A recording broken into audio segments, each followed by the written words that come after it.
One of these mesmerizing holy places, Lumbini, where the enlightened apostle of peace, Buddha Shakyamuni, was born in 623 BC, is situated in the southwestern Terai of Nepal.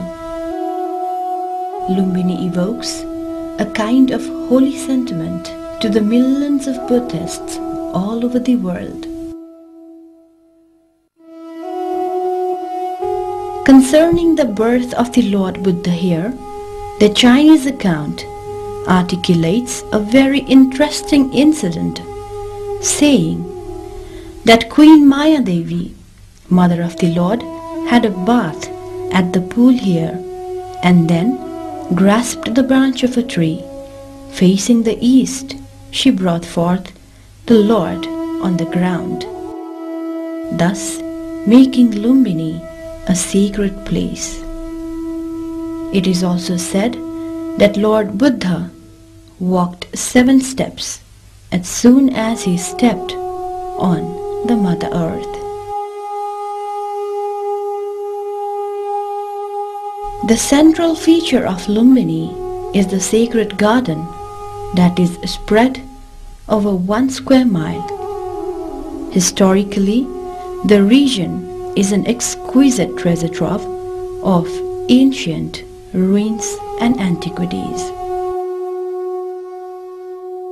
The site, described as a beautiful garden in Buddha's time, retains its legendary charm and beauty, embracing the Maya Devi temple inside it.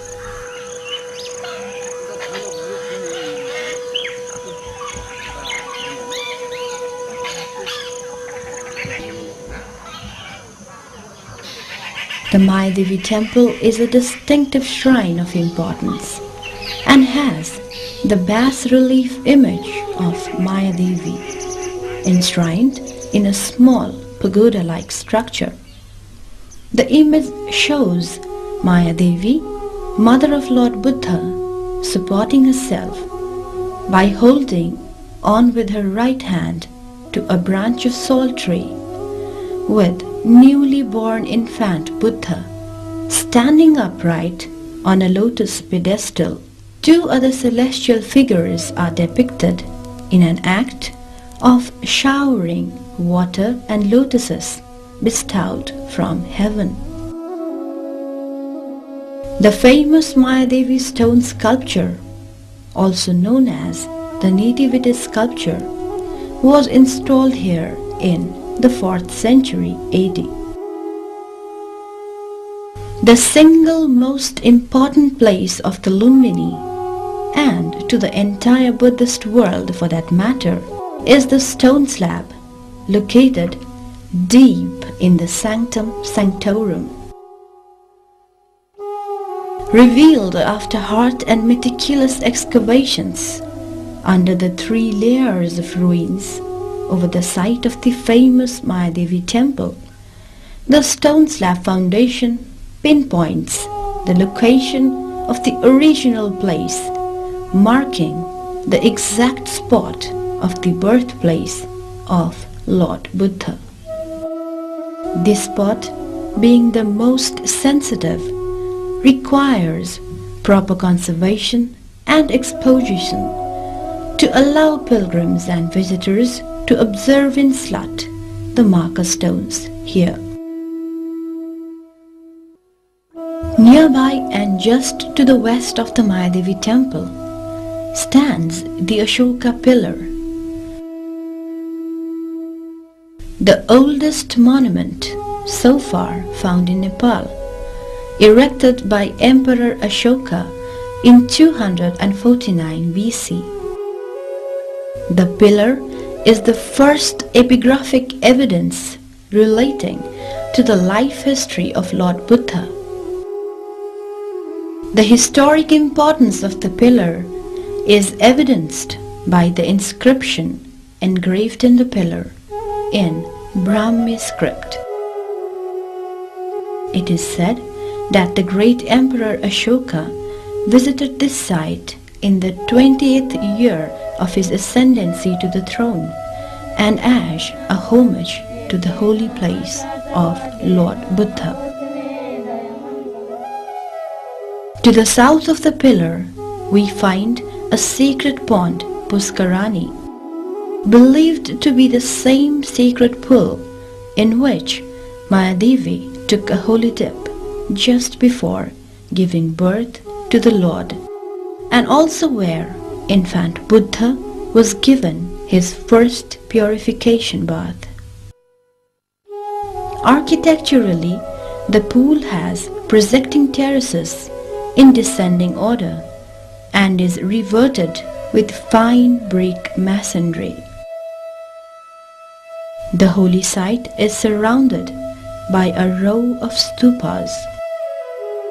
These stupas are also believed to be built as early as 3rd century BC, while some stupas with square, rectangular and circular bases are said to be added in the medieval period.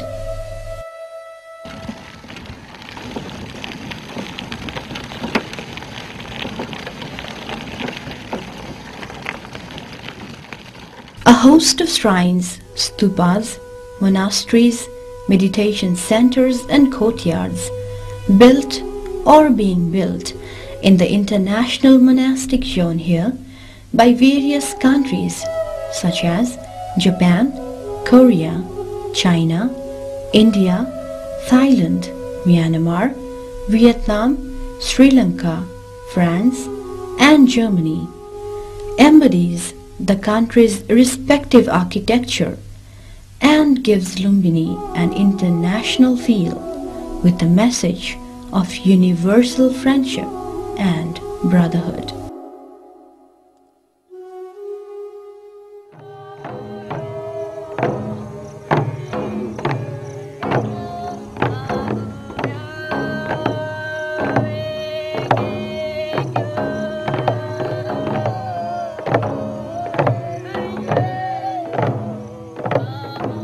Out of these symbols of universal peace and brotherhood, the World Peace Stupa, built by Japan, can be taken as one of the most attractive stupas there.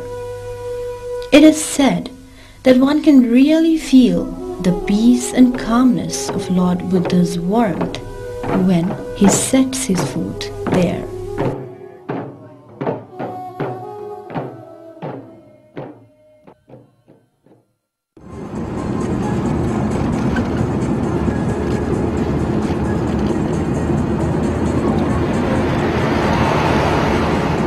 Lumbini rests on the foothills of Churia range and can be accessed by both air and land route.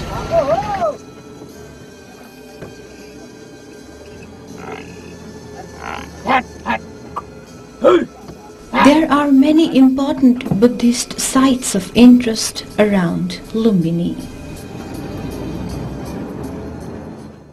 Tilarakot being one of them is located some 27 kilometers west of Lumbini. And there lies the ruins of the historic town of Kapilvastu. Believed to be the capital of Shakya Republic, where Siddhartha lived and enjoyed his life until his 30th year.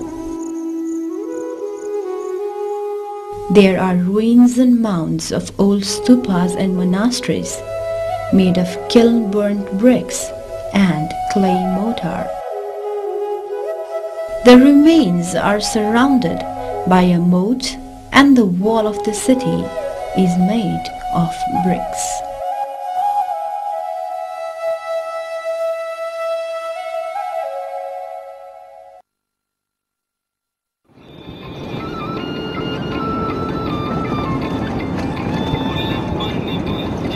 If we move about 9 kilometers northeast of Taulihaba, we reach a large rectangular fortified area popularly known as Arorakot.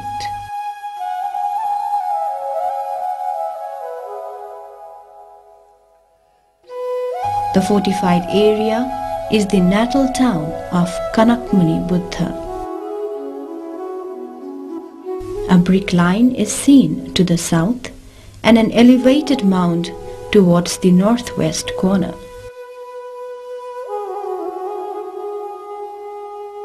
Remains of the ancient moat and brick fortification around the coat still reflects its history there.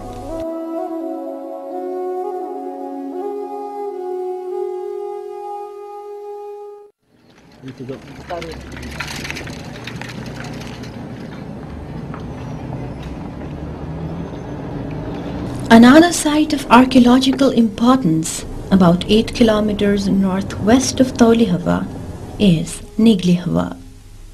The site has a quadrangular pond locally known as Nigli Sagar, surrounded by bushes.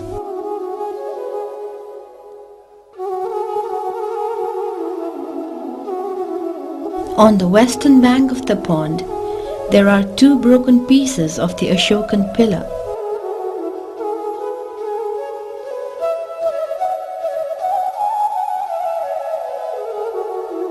The pillar bears 2 peacocks on the top part and a Devanagari script inscription reading Om Mani Padme Hum. The site has been identified as the birthplace of Buddha Kanakmuni.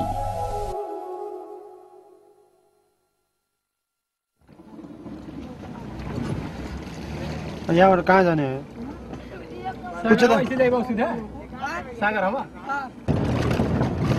At about 12 kilometers north of Taulihava, we see a forest area called Sagarhava. In the midst of the forest, there is a huge rectangular pond, popularly known as Lumba Sagar.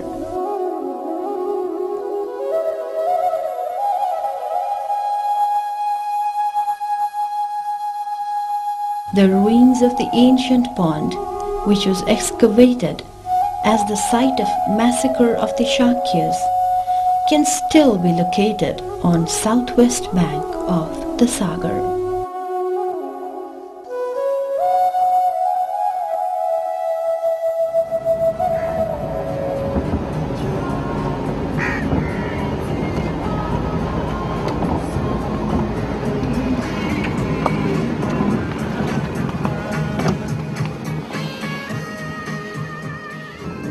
Moving about 5 kilometers southwest of Taulihava, we reach a village called Gotihava.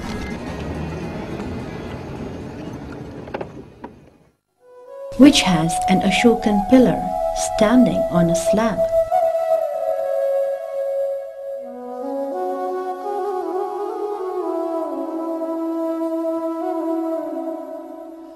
The upper portion of the pillar is lost,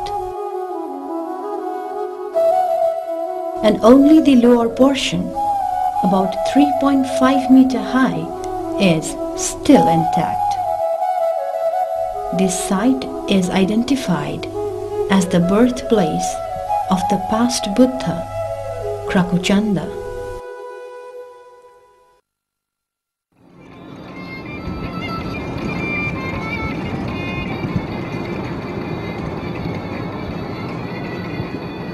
Kudan is located about 2 kilometers south of Taulihava.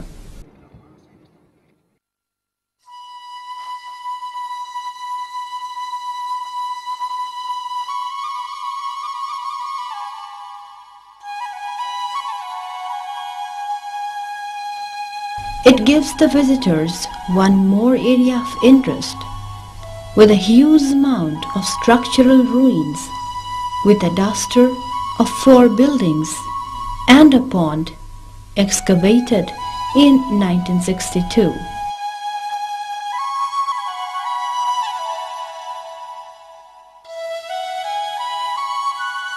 Indicating the existence of a huge Gupta-style temple in ancient times. This place is identified as Nagrodharma Bihar, built by King Sudodhan for Lord Buddha.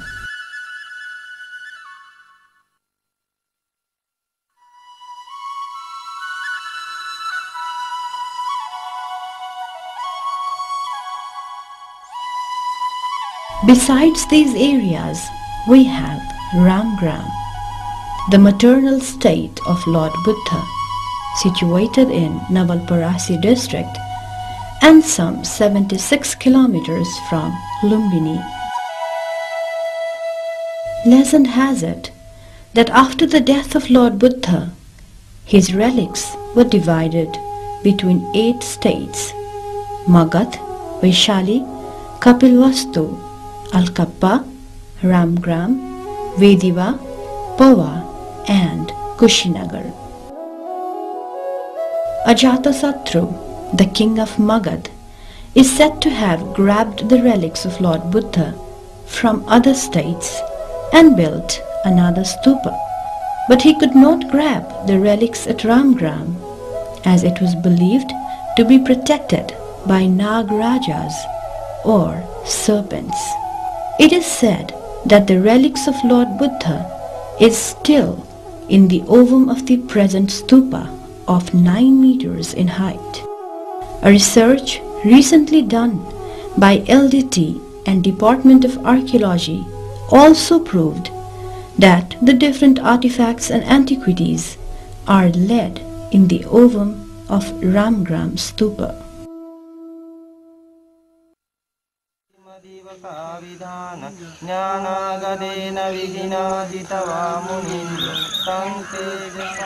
Despite these beautiful and cultural aspects, Lumbini stands alone as a sacred place of interest in the world where Buddha was born.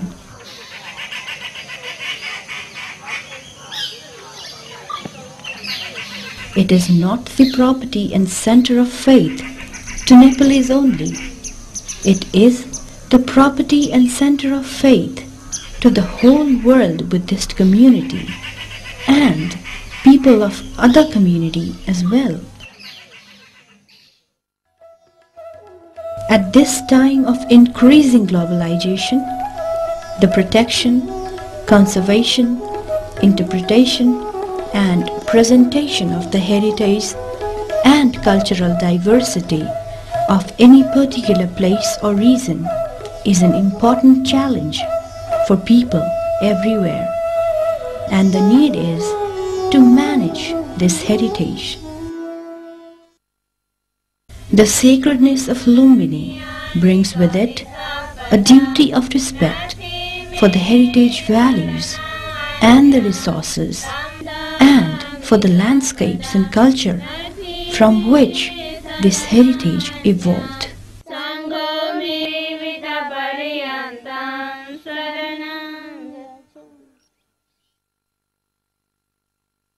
Lord Buddha himself said, Ananda, this Lumbini place is where the Tathagata was born. This is a place which should be visited and seen by a person of devotion, and which would cause awareness and apprehension of the nature of impermanence.